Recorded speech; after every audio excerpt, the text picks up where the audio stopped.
السلام علیکم ورحمۃ اللہ وبرکاتہ۔ دوستو،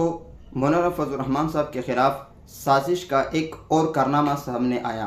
ضلع قصور کے جلسے کے اندر انہوں نے جو بیان دیا، ان بیان میں سے پورے بیان کو چھوڑ کر صرف ایک ہی کلپ کو لے کر ٹارگٹ کر دیا گیا اور مولانا فضل الرحمان صاحب کے اوپر انہوں نے یہ الزام لگایا کہ یہ دہشت گرد ہیں۔ انہوں نے الزام لگایا کہ وہ جو ہے نا کرپٹ ہے۔ انہوں نے یہ الزام لگایا کہ یہ ٹی ٹی پی کے ساتھ جڑا ہوا ہے۔ انہوں نے یہ الزام لگایا کہ یہ ملک کے غدار ہیں۔ حالانکہ آپ نے دیکھا کہ ملک کے وفاداری کے اندر اگر کوئی ہے تو وہ مولانا فضل الرحمان صاحب ہے۔ سیاست کے قوت کے اندر اگر کوئی ہے تو وہ مولانا فضل الرحمان صاحب ہے۔ اگر پارلیمنٹ کے اندر حق کی آواز بلند کرنے والا اگر کوئی ہے تو وہ مولانا فضل الرحمان صاحب ہے۔ جیسا کہ آپ نے دیکھا کہ انہوں نے مختلف قسم کے حربے استعمال کیے اس قصور کے جلسے کے اندر کہ یہ جلسہ ناکام ہو جائے، لیکن بالآخر مولانا فضل الرحمان صاحب نے وہ جلسہ کر ہی دیا۔ لیکن جب کر ہی دیا تو پھر انہوں نے یہ سوچا کہ اب ہم مولانا کے خلاف کون سی زبان استعمال کریں،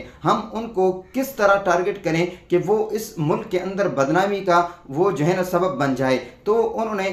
اس طرح بات اور ایک اس طرح کلپ پکڑا کہ انہوں نے پوری دنیا کے اندر اسے پھیلایا، اور یہ امریکہ کے ٹٹو اور امریکہ اور بیرونی سازشوں کے جو ہے نا ماتحت چلنے والے لوگ جو ہمارے پاکستان کے اندر ہے، جو فیاض الحسن چوہان، بلکہ یہ چوہان نہیں چوہا کہ اسے کہنا چاہیے، کیونکہ انہوں نے ہمیشہ مدارس کے خلاف بکواس کی ہے، انہوں نے ہمیشہ جو ہے نا علماء کے خلاف بکواس کی ہے، انہوں نے ہمیشہ دینداروں کے خلاف بکواس کی ہے۔ یہ اپنے اوقات بھول گئے ہیں۔ جب نواز شریف کا دور تھا انہوں نے اس وقت فوج کے خلاف کھلے عام سر عام زبان استعمال کی اور سامنے ٹارگٹ کر کے فوج کو جو ہے نا انہوں نے برا بلا کہا۔ وہ انہیں بھول گئے ہیں۔ خواجہ آصف وہ اپنی زبان بھول گئے ہیں۔ فیاض الحسن جو اس کا اپنا کردار ہے ہم سب کو معلوم ہے، وہ اپنے اس کردار کو بھول گئے ہیں۔ لیکن آج وہ مولانا فضل الرحمان صاحب کو اس طرح ٹارگٹ کر رہے ہیں جیسا کہ انہوں نے کچھ کیا ہی نہیں۔ حالانکہ کرپٹ اور بدماش اور چور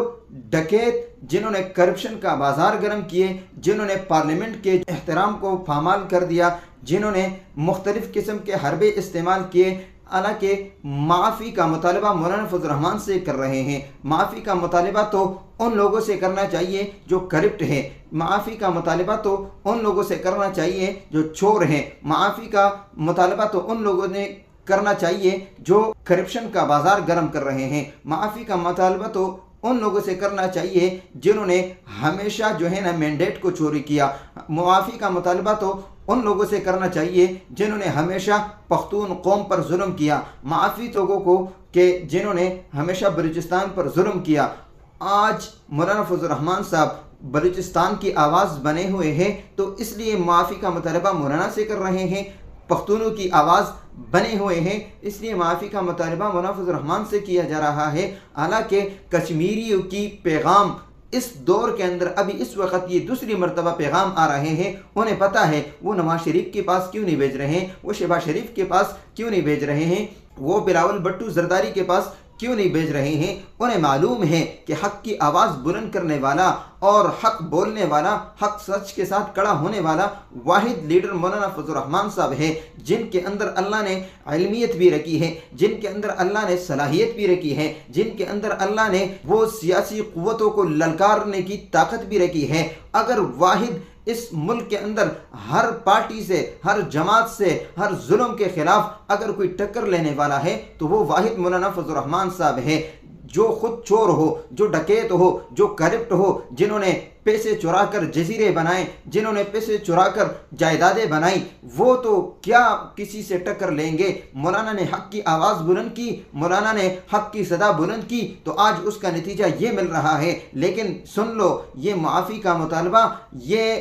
آپ لوگوں نے جو کیا ہے، یہ مطالبہ مولانا کو کرنا چاہیے کہ آپ آ کر مولانا سے معافی مانگے کہ ہم چور ہیں، ہم ڈکیت ہیں، ہم لوگ مختلف قسم کے حربے استعمال کیے، تم لوگوں نے پارلیمنٹ کو بھیجا، تم لوگوں نے مینڈیٹ چوری کیے، تم لوگوں نے عوام کے پیسوں کو چوری کیا، جزیرے تم نے بنائے، بنگلے تم نے بنائے، جائیدادیں تم نے خریدی۔ معافی کا مطالبہ مولانا فضل الرحمان صاحب سے جو پاکستان کی وفاداری کا عہد کرتے اور ریٹائرمنٹ کے بعد بیرون ملک بھاگ جاتے ہیں تو معافی کا مطالبہ منافذ الرحمان سے کیا جا رہا ہے. یہ ہو نہیں سکتا. منافذ الرحمان اس شیخ الہند کا بیٹا ہے, اس مفتی محمود کا بیٹا ہے, جنہوں نے ہمیشہ اپنے سر کو بلند رکھا ہے اور عوام کو اپنے اعتماد میں لیا ہے. انہوں نے یہ ہو ہی نہیں سکتا کہ مفتی محمود کا بیٹا معافی مانگے, یہ ہو ہی نہیں سکتا. ہاں معافی مانگے گا, لیکن اس وقت جب کوئی جگہ معلوم ہو, جب کوئی جائز مقام ہو. یہ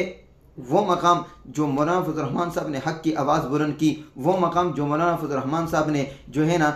حق کی صدا بلند کی, وہ جگہ جہاں پر مولانا فضل الرحمان صاحب کی کردار کشی کی جا رہی ہے, جہاں پر مولانا کے اس علمیت کو اچھالا جا رہا ہے, جس طرح مولانا کی جماعت کو للکارا جا رہا ہے. اور ہمیشہ اب فیاض الحسن چوہان جنہوں نے آج پھر مدارس پر بھی بکواس کی کہ یہ ٹکڑوں پر پڑھنے والے ہیں, یہ جو ہے نا زکاتوں پر پھلنے والے لوگ ہیں, ان کو ٹیکس کا کیا پتہ. یہ پاکستان کے حالانکہ تم لوگوں نے اس زکوٰۃ کو بھی تم لوگوں نے کھایا, اس جو ہے نا عوام کے مال کو بھی تم لوگوں نے کھایا, جائیدادیں تم لوگوں نے بنائی.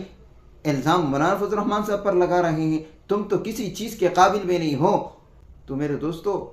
یہ حقائق تھے جو مولانا فضل الرحمان صاحب نے قوم کے سامنے رکھے اور ان کو چھڑے لگ گئی جو بیرون ملک سے کچھ رقم ملنے کے خاطر انہوں نے علماء کی عزتوں کو اچھالا, جنہوں نے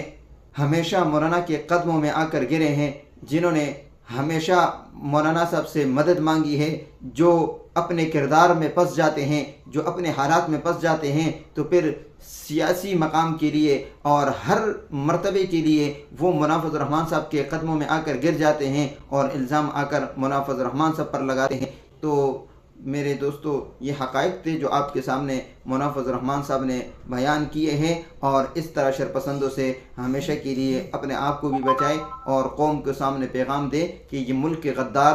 مولانا نہیں بلکہ ملک کے غدار فیاض الحسن چوہان